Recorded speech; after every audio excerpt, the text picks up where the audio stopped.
क्या आपने कभी सोचा है 1000 साल पहले बिना मशीन, बिना क्रेन 88 टन का पत्थर आसमान पर कैसे चढ़ाया गया? और क्या सच में इस मंदिर की परछाई जमीन पर नहीं पड़ती?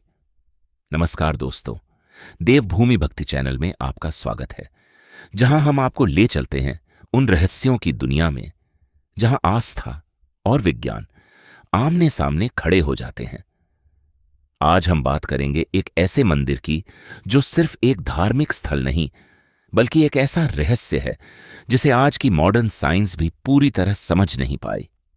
यह है दक्षिण भारत के बृहदीश्वर मंदिर या राजराजेश्वरम मंदिर। तमिलनाडु के तंजौर में स्थित एक हिंदू मंदिर है जो 11वीं सदी के आरंभ में बनाया गया था। यह मंदिर पूरी तरह ग्रेनाइट से बना हुआ है। विश्व में यह अपनी तरह का पहला और एकमात्र मंदिर है जो कि ग्रेनाइट का बना हुआ है। यह अपनी भव्यता, वास्तुशिल्प और केंद्रीय गुंबद से लोगों को आकर्षित करता है। इस मंदिर को यूनेस्को ने विश्व धरोहर घोषित किया है। यह मंदिर सिर्फ एक धार्मिक स्थल नहीं, बल्कि कला की हर शाखा का जीवंत खजाना है। यहां आपको वास्तुकला की भव्यता, पत्थर और ताम्र पर की गई अद्भुत नक्काशी, प्रतिमा विज्ञान की सटीकता और चित्रकला की झलक, सब कुछ एक ही जगह देखने को मिलता है। इतना ही नहीं, यह मंदिर नृत्य, संगीत और आभूषण कला की परंपराओं को भी अपने भीतर समेटे हुए है। दीवारों पर उकेरे गए संस्कृत और तमिल के प्राचीन शिलालेख आज भी उस युग की महानता की कहानी सुनाते हैं। अब जरा इसके सबसे बड़े रहस्य पर ध्यान दीजिए। कहा जाता है कि इस मंदिर के विशाल गुंबद की परछाई जमीन पर नहीं पड़ती और इसके शिखर पर रखा स्वर्ण कलश एक ही पत्थर से बने लगभग 88 टन के विशाल आधार पर टिका हुआ है। मंदिर के भीतर प्रवेश करते ही एक विशाल चौकोर मंडप आपका स्वागत करता है, जहां चबूतरे पर विराजमान है नंदी जी, करीब 6 मीटर लंबी, 2.6 मीटर चौड़ी और 3.7 मीटर ऊंची। यह प्रतिमा एक ही पत्थर से बनी भारत की दूसरी सबसे बड़ी नंदी प्रतिमा मानी जाती है। और जब आप गर्भगृह में स्थापित विशाल शिवलिंग के दर्शन करते हैं, तब बृहदेश्वर नाम का अर्थ सच में महसूस होने लगता है।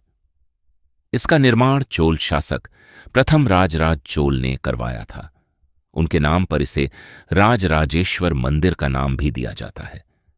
यह अपने समय के विश्व के विशालतम संरचनाओं में गिना जाता था। इसकी ऊंचाई लगभग 66 मीटर है। यह मंदिर भगवान शिव की आराधना को समर्पित है। अब आते हैं उस सवाल पर जो सदियों से दुनिया को हैरान कर रहा है। 80 टन का एक ही पत्थर मंदिर के शिखर पर कैसे रखा गया? सोचिए, आज के जमाने में भी इतना वजन उठाना आसान नहीं, लेकिन 1000 साल पहले ना क्रेन, ना मशीन, तो कैसे इसे मंदिर के शिखर पर पहुंचाया गया होगा?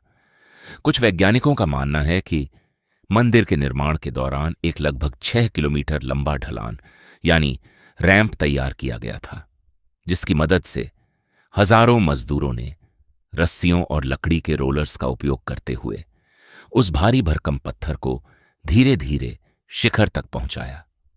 लेकिन क्या सच में इतना ही आसान था? या फिर क्या उस समय कोई ऐसी उन्नत तकनीक मौजूद थी जो आज पूरी तरह खो चुकी है और जिसे हम आज भी समझ नहीं पाए हैं? अब बात करते हैं एक और चौंकाने वाले रहस्य की। कहा जाता है कि इस मंदिर के शिखर की परछाई जमीन पर नहीं पड़ती। क्या यह सच है या सिर्फ एक मिथक?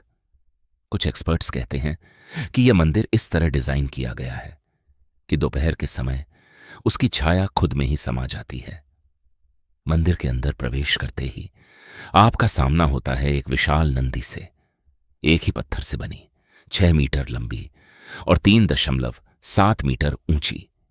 इतनी सटीक नक्काशी, इतनी परफेक्शन, आज की मशीनें भी सोच में पड़ जाएं।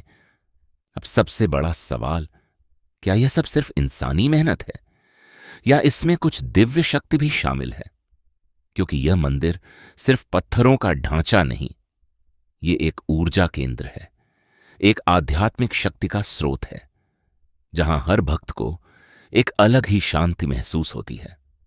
तो दोस्तों, बृहदीश्वर मंदिर सिर्फ एक मंदिर नहीं, यह भारत की प्राचीन बुद्धिमत्ता और दिव्यता का जीता जागता प्रमाण है। अगर आपको ऐसी रहस्यमयी और आध्यात्मिक कहानियां पसंद हैं तो वीडियो को लाइक करें, चैनल को सब्सक्राइब करें और कमेंट में जरूर लिखें। नमः शिवाय।